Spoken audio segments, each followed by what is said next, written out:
এই মুহূর্তের আগে পর্যন্ত ঠিক ছিল না আমরা এখন কোথায় যাচ্ছি। হঠাৎ ঠিক করা হয়েছে যে বুনির যেহেতু কালকে বার্থডে তাই আজকেই সব কাজ কমপ্লিট করে রাখা হবে। এখন আমি আর মা যাচ্ছিলাম বুনির জন্য বার্থডে কেক কিনতে। আসসালামু আলাইকুম এভরিওয়ান, আশা করি আপনারা সকলে খুব ভালো আছেন আর আমিও ভালো আছি। আমার নতুন একটি মিনি ব্লগে আপনাদের অনেক অনেক স্বাগত। আমার যেহেতু একটাই বুনি আর ও হচ্ছে আমাদের বাড়ির সব থেকে ছোট একটা মেম্বার, তাই সবার কাছে ও কিন্তু খুব আদরে। তো ওকে একটু খুশি করার জন্য কিন্তু আমরা অনেক কিছু করার চেষ্টা করি, যেটুকু আমাদের সাধ্যের মধ্যে সেইটুকু করি। সেরকমই আজকে চলে এসেছিলাম ওর বার্থডের জন্য একটা কেক নিতে। ওর যেহেতু কালকে জন্মদিন তাই ওর জন্য আজকেই কেকটা নিয়ে চলে যাব। ও না চকলেট কেক খেতে খুব ভালোবাসে, কিন্তু এখানে যে চকলেট কেকটা ছিল ওটা খুবই ছোট, সাইজটা এতটাই ছোট, তাই ওটা চেঞ্জ করে আমরা বাটার স্কচে নিয়েছিলাম। ওটাও খুব ভালো খেতে ছিল।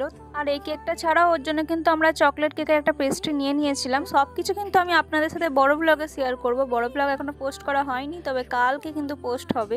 কেকের দোকান থেকে কেক চকলেট সমস্ত কিছু নেওয়ার পর আমরা এখানে এসেছিলাম একটা মিষ্টির দোকানে। এখান থেকে মিষ্টি আর দই নিয়ে নিলাম। তো এখানকার কাজ আমাদের মোটামুটি কমপ্লিট। তো চলুন এবার বাড়ি যাওয়া যাক। আর বাড়ি যাওয়ার পথে কিন্তু খুব জোরে বৃষ্টি আরম্ভ হয়ে গিয়েছিল, এখন বেশ ভালোই বৃষ্টি পড়ছিল।